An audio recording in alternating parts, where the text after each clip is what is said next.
Okay, greetings, folks. We were just getting a few logistical items figured out. Welcome to our second Q&A session of 2020 for the 99th Infantry Battalion separate. And today we've got a great set of topics to cover, and maybe we'll start with just a couple of introductions and then hand it over. So first of all, I'm Olaf Menge. I'm, as with everyone, a volunteer with this organization. My grandfather, Raymond Menge, was a member of the 99th, a doctor with you. Erik, do you want to introduce yourself? Yes, hi, I'm Erik Brun. I'm the president of the educational foundation that was created from the Veterans Association. And I'm really happy to have you here. Thank you. Okay. Well, thank you, Erik. I think another person that, of course, we want to introduce is Magne Roedahl. Magne, are you there? I may have hopefully pronounced your name close to correct. Oh, it's perfect, man. Can you hear me? Yes, we can. Absolutely. No, it's great to be here. It's good to see my old friend Erik also, and it's good to be with you. It's we're up in Norway now, and it's almost summer here now. It's not even below Celsius anymore, so this is total crap here. Yeah. Yeah. Well, thanks for joining us, and of course, we scheduled this at a better time so that the many members of this organization that are based in Norway can participate without having to set their alarms for the middle of the night. Another person to introduce will be Kyle Ward. Kyle, if you want to unmute yourself and maybe explain your background. Sure. Thanks. My name is Kyle Ward. I work at Minnesota State University, Mankato in the Social Studies and History Department, and I also sit on the educational board along with Erik. All right. Thank you, Kyle. Olaf, Olaf, may I interject that we need to record this session, please? Okay. And at the moment, we are recording on Zoom. Thank you. Sorry, did not see that. Didn't mean to interrupt. Yeah, no problem. We were attempting to get our Facebook Live connection working, and so that's one of the holdups. I don't believe that we've got that going at the moment, so we may have to forego that with this round. But we will post the recording of the session after the fact on Facebook. Oh, okay. And thank you. That was our other Erik, who's helping with the logistics for today's event. So one thing that I'll do is just start with a very high-level background. High-level background of the 99th. Just take a couple of minutes on that. So for those of you that have participated in these sessions in the past, you're probably very familiar with this, but the 99th is a group that was formed during World War II of 1,001 Norwegians and Norwegian Americans. And so the goal was to create a unit that was largely Norwegian speaking that could be deployed as needed during the Second World War. In terms of specific dates, won't dwell on all of these dates, but it's worth noting that the group was formed in 1942 at Camp Ripley in Minnesota. There was very intense training at Camp Hale in Colorado with this particular unit and in conjunction with the 10th Mountain Division. And then in September of 1943, the group moved to England, was based there, continued extensive training, was involved in some very interesting tests of rations and other activities. And then in June of 1944, shortly after D-Day, the unit moved on to the European continent and was involved in several significant battles. And each of these is worthy of its own session in detail. But suffice to say that there was significant battle experience on the front lines that this unit experienced. And then in June of 1945, the group moved to Norway after the surrender of the Nazi Germany forces to help with the removal of Germans from Norway. And depending upon which accounts you look at, there were at least several 100,000 Germans in Norway at the time. And so that was a significant exit that occurred over the number of months in 1945. So that's just a high-level overview of this very interesting and special group. I think with that, Erik, maybe I should hand it to you to give a nice introduction to our primary guest today. Take it away, Erik. Yes, so I had the distinct pleasure to meet Magne at over the last few years, but he kind of snuck in the back door. He was assigned as the military attaché at the Norwegian Embassy in Washington, D.C., and had been invited by the Special Forces in Colorado to attend the 99th, to attend the ski-in, which is an annual ski event that the 10th Mountain Division descendants host. What he didn't know is that invitation came by way of me inviting the Special Forces Association of Colorado a number of years before. So they just extended the invitation, and next thing I know, I have a dignitary from Norway showing up at the ski-in, and boy was I happy. And ever since then, Magne played an important role in our interpretation of the American 99th story, on both sides of the ocean. So there were many wonderful opportunities that he gave me to get involved in helping someone with a question or a need. And he also gave us support in doing our operations, where helping us present medals to the to veterans who were worthy of that distinction.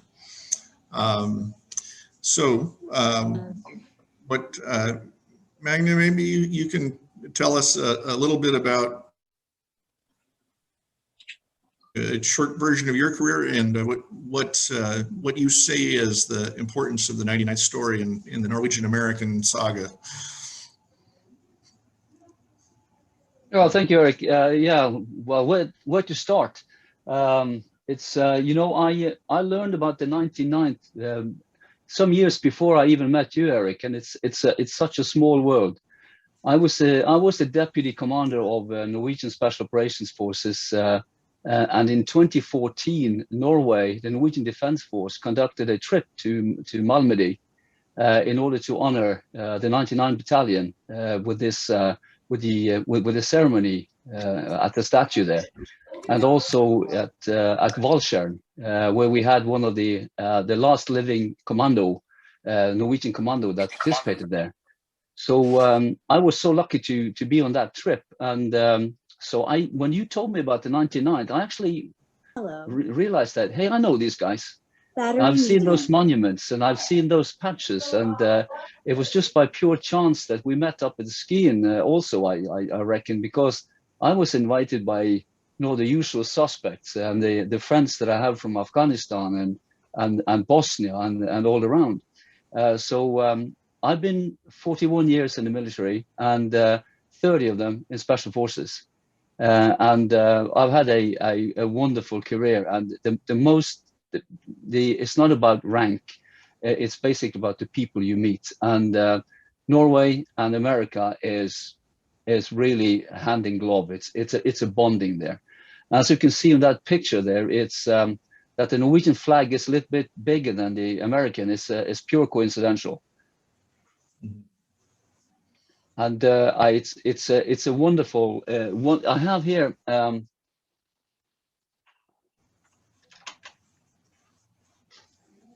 my shelf here. I don't know if you can see it, but this is a lifetime honorary member of the Special Forces Association, which I'm incredibly proud of, and that goes along with the coins and everything that you gave me. And when I say it's such a small world, I really mean it, because this is the OSS, the gold medal, the Congressional Gold Medal that was provided to the OSS, where also Operation Rype is etched in on this medallion. So for me, it all came together when I was the military attaché, and I met people like you, Erik, and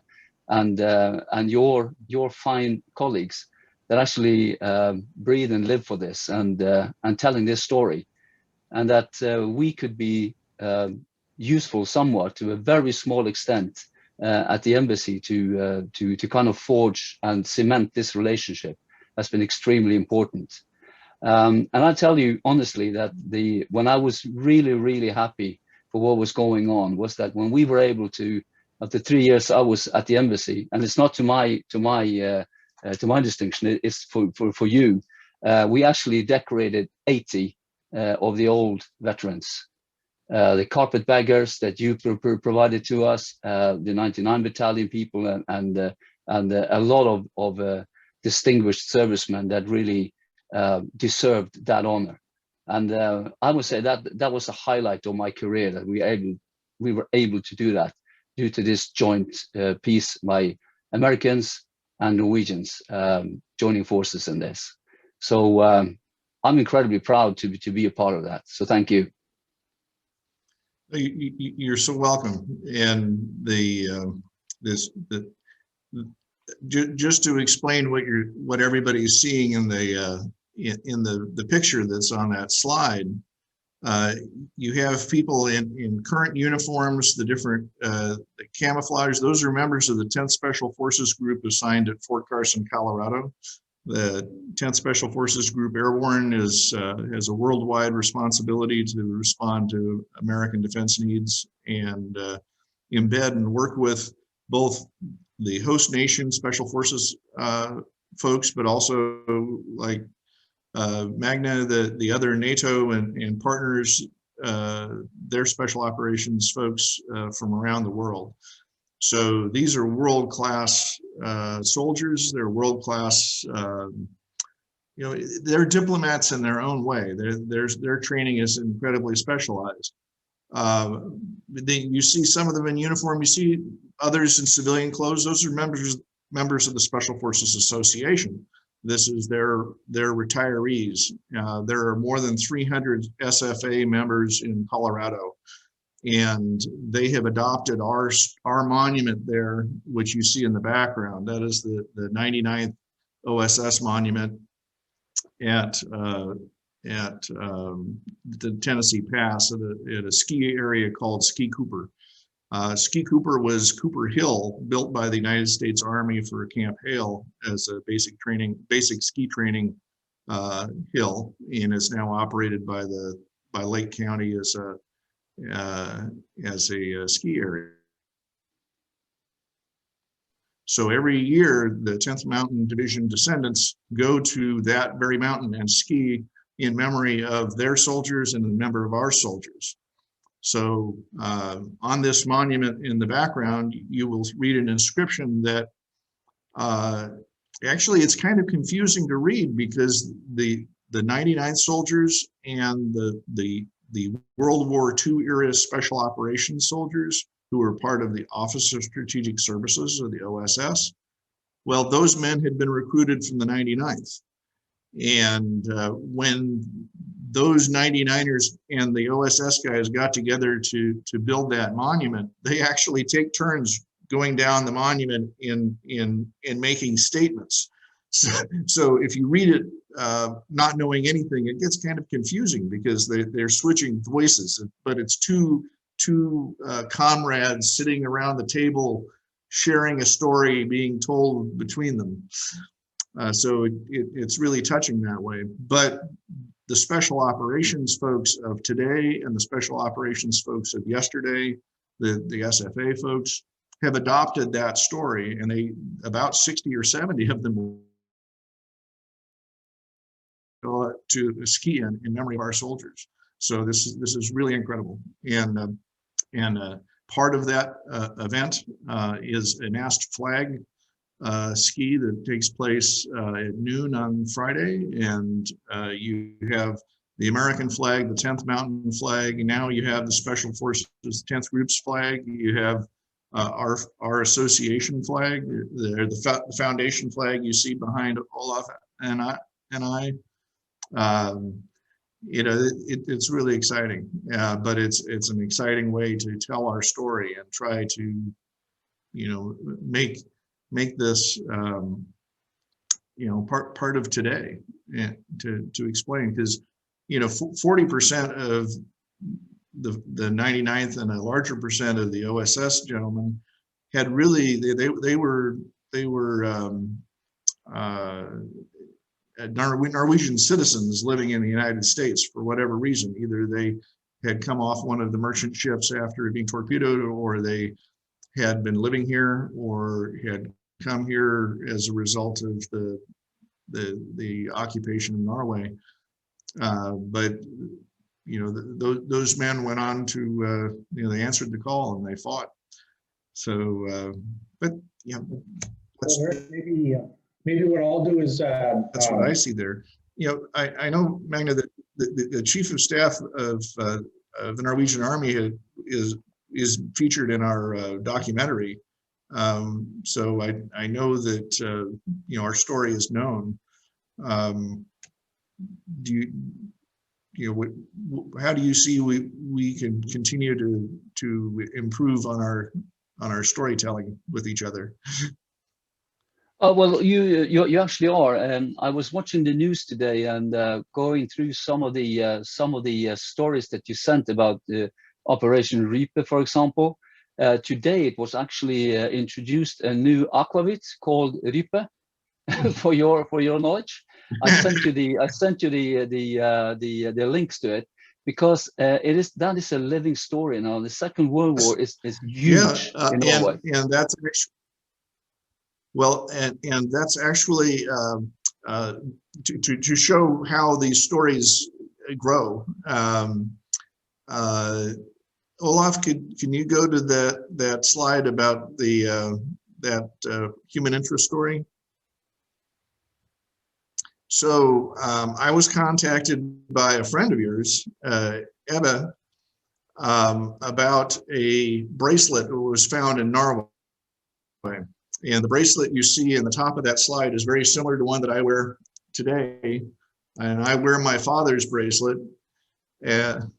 But what this bracelet was a mystery, because it was found about 600 kilometers away from the site that you see in the second photograph. So the second photograph in that slide is a series of soldiers firing a salute over a cairn of rock. Well, under those rocks are the remains of the crew of a B-24 flown by the Carpetbaggers and members of the Rype team from the Norwegian OSS soldiers. So that plane crashed during that operation, and this photograph here is of those soldiers and airmen being respectfully honored on the mountainside in Norway. Well, somehow this bracelet ended up 600 kilometers away in a home. And when the person discovered it in the home started asking around, they were able to find by searching for Lieutenant Bosch's name. That led them to the Harrington Museum in England. Well, Harrington was the base for the Carpetbagger bombers to fly out of and deliver agents and supplies throughout occupied Europe. So at some point, I was brought in. I worked with a friend of ours in the World War II Ranger community who helped track down the niece in the lower right-hand corner of Lieutenant Bosch, who is in the lower left-hand corner of the pictures, and were able to return that bracelet to her to allow, you know, this little piece of history to go full circle. And his niece, Linda, was overwhelmed, and she also responded in an overwhelming way, which was to turn over or to donate the material that she had belonging to Lieutenant Bosch to a museum that is being built up near the crash site, basically in the same buildings that the operators worked out of as their base camp during the war. So, and they are working on restoring those buildings and making them an interpretive center, also kind of bed and breakfast to try to defray things. But, you know, it's stories like this that allow you to go from just a little piece of metal that would be, you know, just another trinket, you know, one of millions of trinkets of that era, but it ties all the way around, all the way back to Linda Bosch in Florida, to the uncle that she never met because he died a month before she was born, but she had always heard about Richard. So you know, it was just, you know, amazing to be able to involved in that, and the fact that it tracked to this very, very unusual group of folks. We also worked with the surviving veterans of the Carpetbaggers who were involved in helping tell the story too. They provided the photographs of Lieutenant Bosch and a lot of other information. So, you know, this is an extremely good example, Erik, and this is all over the Norwegian national news also. So this is a lot of people has read about this nationally, I can tell you. I will encourage the participants, if you have questions, please post them in the chat, and we'll make sure that they get answered along the way here. And also, it'd be interesting to hear where people are joining us from, so share that in the chat as well. Should I jump in maybe to some of the subsequent slides and use that to help guide some of the follow-on discussion? Yeah. Magne, I'm sure you got involved in this, but there's been almost 40 or 50 years of exchanges between the Norwegian Home Guard and the Minnesota National Guard. It's a proud tradition, and the fact that Camp Ripley is the home base of half of this exchange program, but also the birthplace of the 99th Battalion. You know, we're very proud to be able to be part of that interpretation, part of that storytelling. Yeah, it was incredible. I was invited up there 3 times during my stint over in Washington, and this is just a textbook example of how in transatlantic relationships should be fostered. It's been wonderful, and everybody in Norway knows about this. It is, I think this is the 48th year in succession this is going on, and this is something that is highly prioritized from this end, and I also know from the US side. So we also invited the Minnesota National Guard to Washington, to DC, to meet up with us and the ambassador and so on, and we were always welcomed up at Camp Ripley. So really enjoyable, and again, small world. Yes. And let's see what else we got here. Well, and just to go back on the timeline that Olaf gave us, which is wonderful.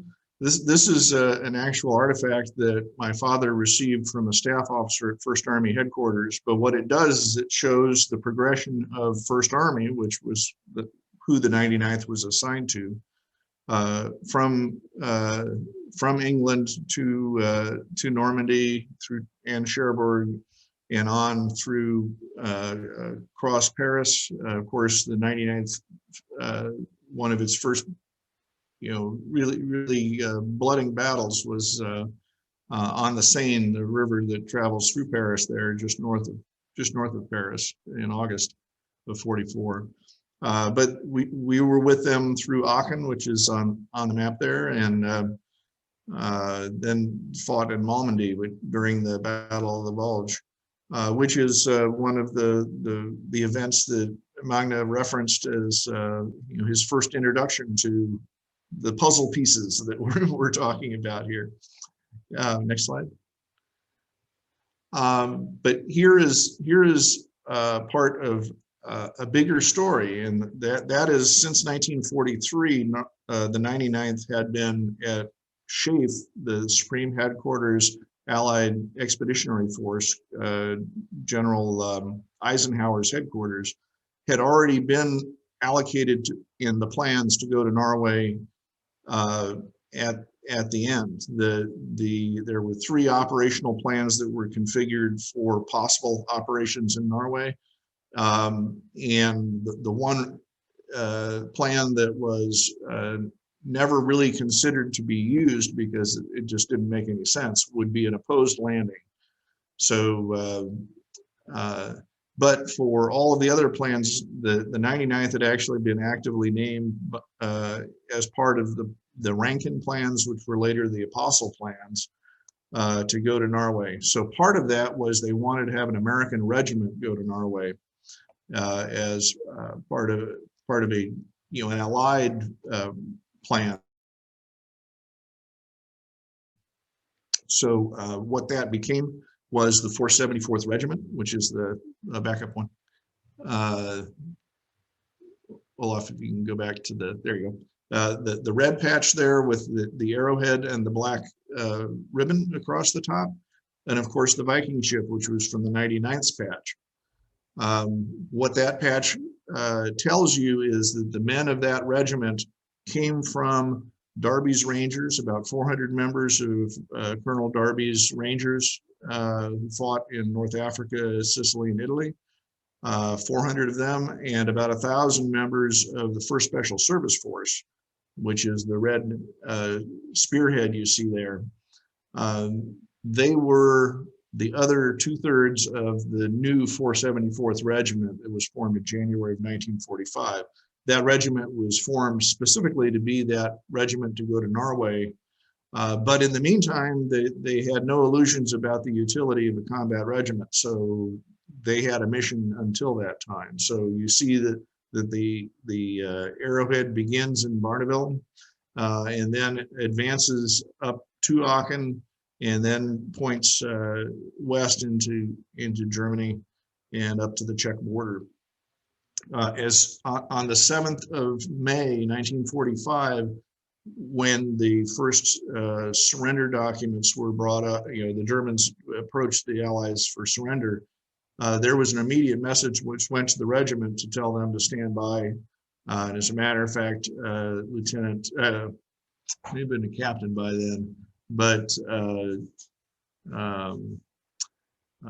Captain Roedahl, who was a Norwegian dual citizen, who was the intelligence officer for the regiment and also for the 1st Special Service Force, was sent as an advanced party to Norway to prepare the way for the regiment's arrival.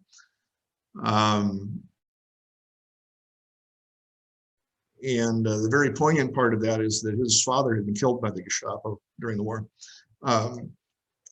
This slide tells a little bit about the other half of the story, and this is why the Special Forces Association feels such an affinity for the 99th story as well. In July and August of 1943, about 100 members of the 99th were recruited to go to the OSS. Now, the OSS was the Office of Strategic Services.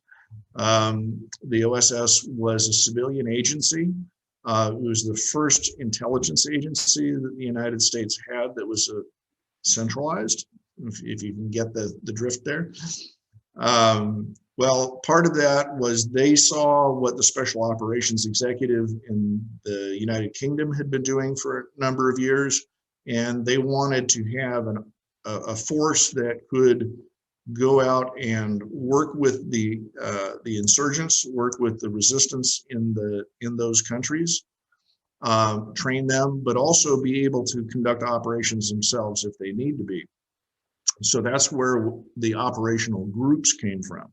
So there were 2 Norwegian operational groups formed of those 80, 100 guys that came from the 99th. And those two OGs operated out of the United Kingdom.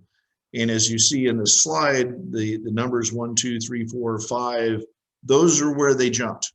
And they jumped in as part of teams led by the French OGs. And when they jumped, they were up to 200 miles behind enemy lines. And there was no way to get them physically back out. So this was a one-way mission. They embedded with the Marquis, the French resistance forces. They had coordinated resupplies of ammunition and weapons, and medicine, and in some cases they brought in doctors to help.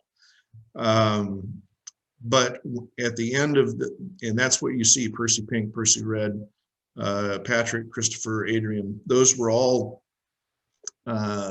operations that were taking place behind German lines during that period, from the breakout in Normandy and the landing in southern France. By the end of 1944, there really wasn't a mission into Germany for those kind of forces. And keep in mind, what these men truly are is the grandfather of the American Special Forces. What an operational group is a Special Forces A team today. So in December, they reorganized, they reprioritized. There was only a requirement for one OG for any operations in Norway. So the two OGs were, they kind of reviewed that. The picked men went into a group that became called NORSO. NORSO was responsible for the Rype mission that jumped into Norway, and Magne has already mentioned that name a couple of times, because this is the American entry into Scandinavia in a military form directly. The Air Force had done some bombing missions, but this was really the first on the ground American mission there. So, and the poignant part of that is that during those operations at extreme temperatures and altitudes, and way far north, two of the aircraft were lost. One crashed into the mountainside that you saw in that other photograph, but another crashed on it while it was returning, and the carburetors froze up, and it crashed in the Orkney Islands, which is the 7 you see on that map. So can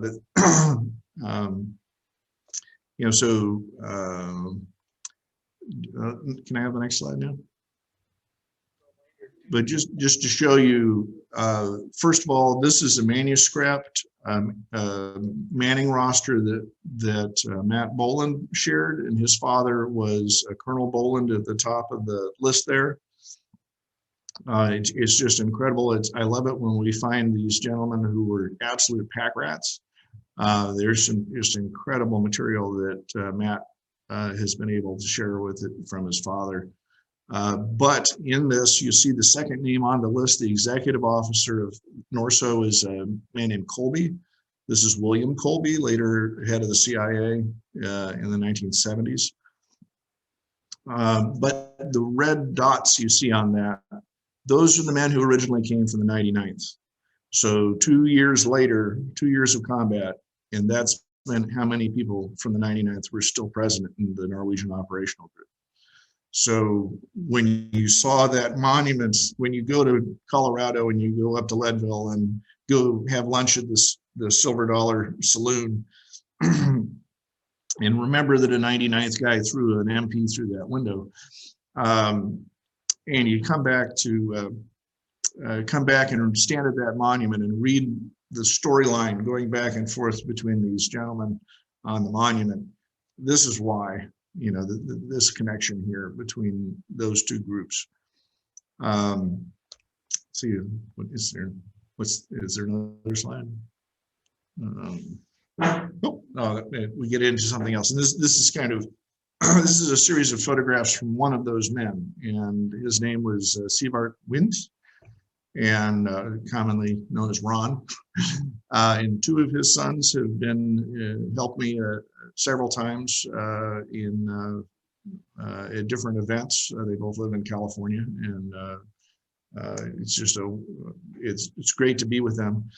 And they helped me actually present with the Magne's assistance.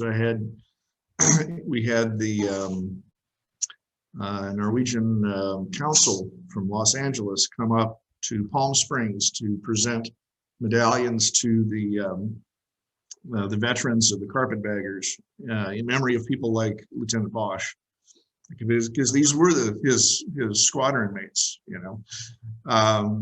But I had both of the Wind brothers there, and when I introduced them, there were people that remember what a man their dad was, because he would go to their reunions too. These guys are smart. They play everybody's reunion. They have their own. They go to the Carpetbaggers reunion, or they go to the Carpetbaggers reunions, and they come to the 99th reunions. They got the best of all possible worlds. But yeah, Olaf. To the group that if you have questions, we want to make sure we're helping to provide information. So you can put the question in the Zoom chat, or if you're more comfortable just shouting it out here, please do so. We'll keep going through. We've got a number of slides of photos, and I think, Erik, you were talking about some of them. It's always interesting to look at the archival information. So it's also a reminder that if any of the people watching this have photographs that are stored in shoe boxes in the attic, please follow up with us. So we'd like to get copies and either use them in future sessions or just make sure that they're digitally archived. Yeah, well, and here are some of the just amazing photographs. This is mostly of the Rype team in Norway. And every time I look at these things, there's just extra stories. The upper left-hand story there, picture there, is a parade in Trondheim. And it turned out there was a Norwegian family who had been in the States and returned to Norway. For the entire war, they hid an American flag in their house. And when they brought it out for the parade and gave it to the American GIs to march through the city. You also in the earlier slide, you saw a pass and review where that's the Crown Prince who's reviewing the members of the Rype team there. That's at your air base there in Trondheim. You happen to know the company that is in the lower right that's being reviewed? Yes. Okay. Well, we'll follow up. Maybe we don't know exactly which company, but. Oh, no, those are members of the NORSO in Norway. Okay. Yeah. Now, Ron Wind had a very unusual trajectory in that he did not get recruited directly by the OSS. He stayed with the 99th and was wounded in the fighting in the fall of '44, and was recruited out of the hospital to join the OSS in the UK, which I think has more to do with his drinking buddies than the Army's efficient military personnel system. But this was a man who was spoiling for a fight, and he was very happy to have the opportunity to join his friends there in the OSS. Yeah. So just other great photographs of the review.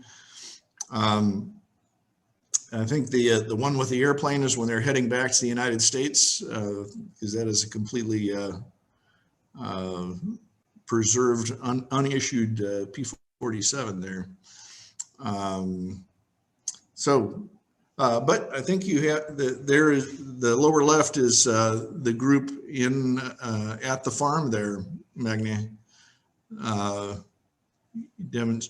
Now, a fun little story.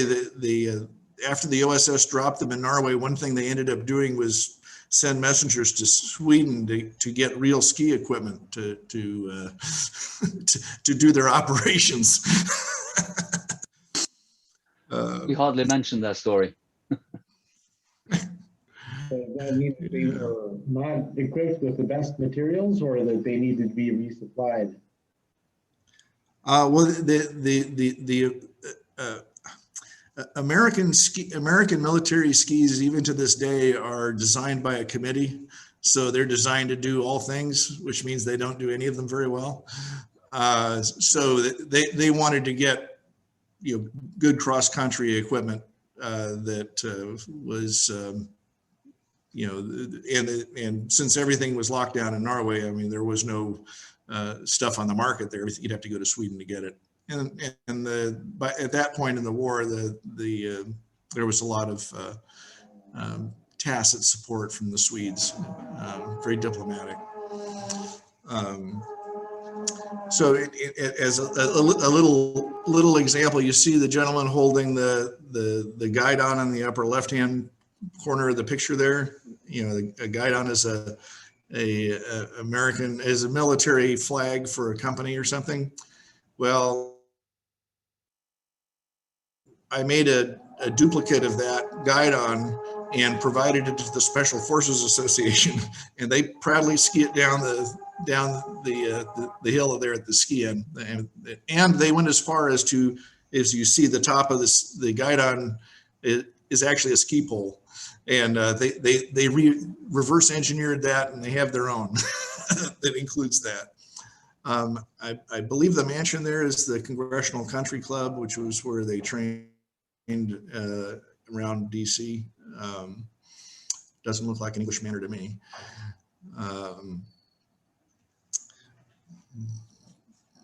But yeah, and these are, you notice all the men with the ascots, the white ascots. Well, that's parachute silk. But you also see men with berets, and those are actually the Norwegian operatives that went with them through Milorg, which is the military underground in Norway. So yeah, just We have great photos. Post in the chat from Tim McFadden about the silk flag that his grandfather hid away. And Cool. Tim, I don't know if you want to come off mute and share that story. I'll unmute you, or allow you to unmute. Okay, I'm off mute. Okay. It's actually in my hands. I framed it and under UV glass. My grandfather had mentioned, well, I'm not sure why he got in the unit. He was Italian, Calabria, and was raised in Ottawa. He became an American citizen. How he got in the unit, not so sure, but he did speak German. He spoke French because he grew up around Quebec. He spoke Italian and English and learned Norwegian. But while in France, they had found an abandoned 3-axle truck, similar to a Deuce and a Half, that was German and full of German ammo, just to the top and the back. And he didn't say what they were doing, what their mission was, but they had a mission that did not involve babysitting a truck, nor did they want to give up the ammunition back to the Germans. And while scratching their heads and other anatomical parts, they were surrounded by a bunch of Frenchmen in berets and with little variety of machine guns who thought they were Germans because a couple of the fellows spoke Norwegian and weren't supposed to. My grandfather's French came in handy. Am I on video? Yeah. Okay. But he, while speaking French, trying to convince these very patriotic Frenchmen that they were Americans, he did find a little silk flag that was issued to him. And here it is. He believed it had been lost. And after his death, I found it hidden away in the pocket of his uniform. It's got to be the same flag that saved his platoon. Very interesting. Cool. So very lightweight, very durable. Silk would hold up under duress. Sometimes on the back, they had escape routes and maps of certain areas. In this particular case, it's just a flag on both sides. Wonderful. Yeah. One of the people in our group would like to share or have? Or Eric, you were about to go into another topic. Well, I was just going to tell one of the stories my dad would tell was when they first arrived in Oslo. Some of the soldiers, the landing ship tank arrived and was tied up, and while they were waiting to sort out where, how to get from where they were at the harbor to the camp at Smyrstad, some of the soldiers were given liberty, just kind of wander around. And so he was walking through the town, and my father was born in Norway. I grew up in the United States, but had taken Norwegian both in high school and at the university, and was actually had a minor in Scandinavian literature. But he noticed that all the civilians were walking to the other side of the street and avoiding any contact. So he approached them, and it turned out that everybody was convinced that, and the Germans had been telling them that these were going to be the Soviets, were going to be the next ones there. So shortly after this, there's a small version of a flag that was fabricated locally and issued to the soldiers to wear on their jackets, just to make perfectly clear who these guys were. But since basically a news blackout, I mean, certainly there was an underground post, newsletters were issued, but you were risking your life reading one of them or possessing one or handing it off to somebody else. So yeah. If I may. Yeah. Thank you. He did tell me that some of the other flags, besides having a map on the back, they also had in multiple languages, including German, a copy of the Geneva Convention and the treatment of prisoners. So that could be given to anybody that might take them prisoner. So at least they had the instructions of the Geneva Convention on how to treat the prisoners that they took. And these all came from the War Department. Yes. And Eric, you mentioned the newsletters that were written in underground in Norway during the war. And that certainly is a very interesting topic, and one that we've thought about doing a follow-up session just on. And we've been posting these letters, and we have a member of the Facebook group that's been very generous in translating and sharing that information. I'm not sure if she's on at the moment. She was on earlier. But very interesting just to think of the context. Yeah. Well,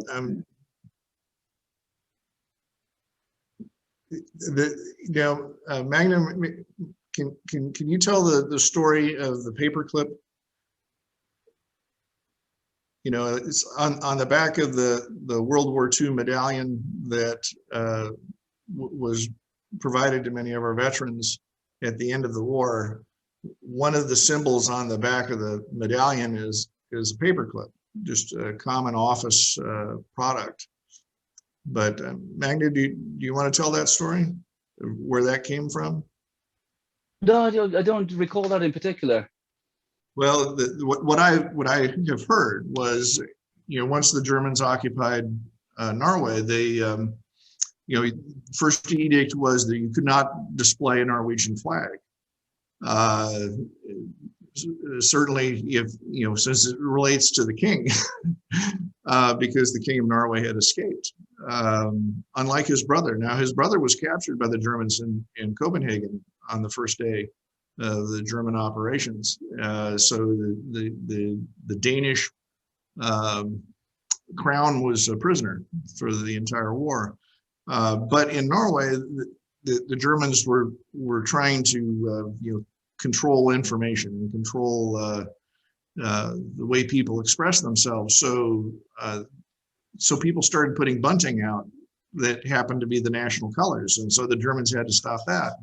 Then people started wearing red hats because that was another sign of defiance. So you can't wear red hats. Well, it finally ended up to the point where people started wearing just a paperclip, just a common office product on their collar. And if the Germans stopped it and said, "Oh no, I just keep that just so I have one," But the extra piece was one of the early patents on a paperclip was held by a Norwegian. And of course, the Norwegians were very proud that it was invented by a Norwegian.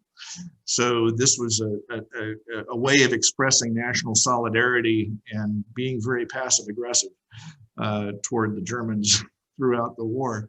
So that symbol. Exactly. Yeah, I remember that when you were talking about the Second World War. Yeah, they had the different symbols also. Norwegians have very proudly having invented the paperclip and the cheese slicer. So the cheese slicer were also a kind of a symbol on the same way as the paperclip. And they always people made monograms of King Haakon, the H. So whenever they were out there and took photographs in the ski slopes and stuff, coincidentally, it became an H of people, formed by people. So paperclip, the cheese slicer, and the King Haakon monogram. Those were the three main pieces you're talking about. Yes. Well, and what Olaf was speaking of, we have a member of our Facebook community that has been sharing underground newspapers that had been typed up and passed around, and that, just the fact that the document you're reading, could be life-threatening to have. The amount of sedition, I guess, would be a word to describe it. If you obviously if you were the Germans, all of these things seem being done in fun, but they, it was deadly serious. And having a primary source document like that available to take a look at is really wonderful.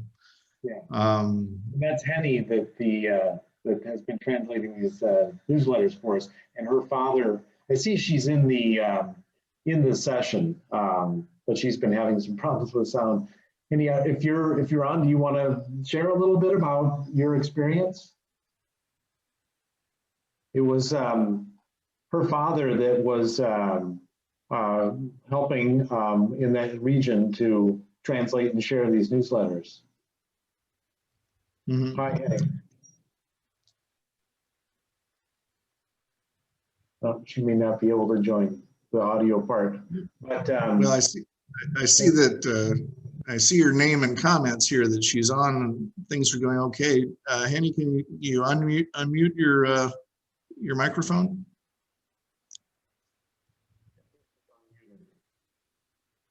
But her father was unfortunately sent to a prisoner camp near Oslo, maybe in Kristiansand, as a consequence of his activities. And it was not an easy time in that prison center, and was later freed before the end of the war after some pretty intense lobbying from a family friend.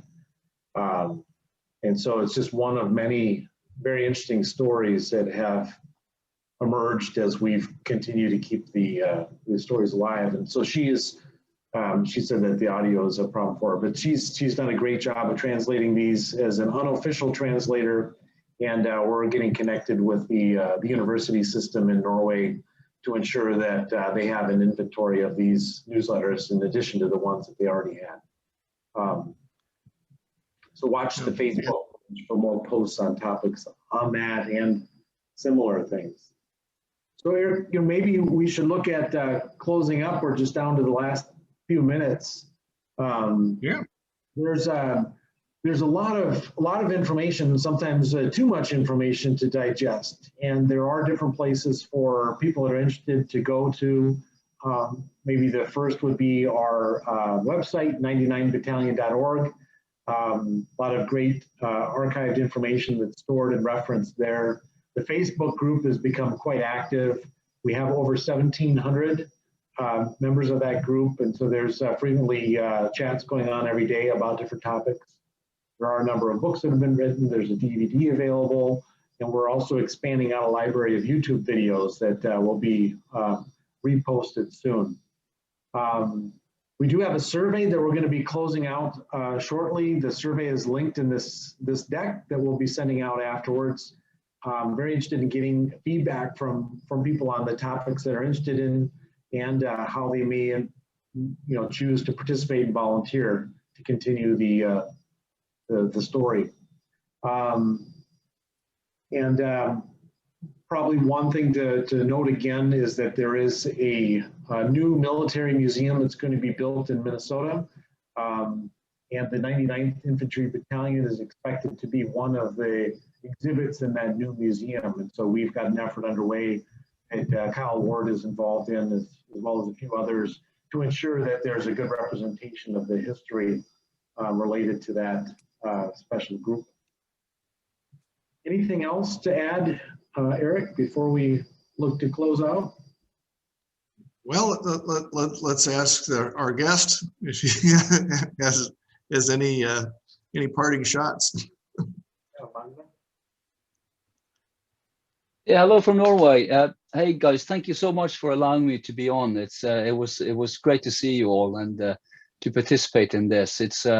You guys have helped me, kind of create memories that will never be forgotten. And rest assured that the 99 Battalion story is still alive here in Norway. And the thing with the bracelet and what happened with Operation Rype, all leading up to this Aquavit sale now. I hope that will be off the shelf. So it is a story worth telling, and let's stay in touch and tell me if I can help you in any way. Well, thank you so much, sir. That is wonderful. Thank you, everyone else, for participating, and have a good rest of your Friday. Cool. Thank you, everybody, for sharing. Yeah.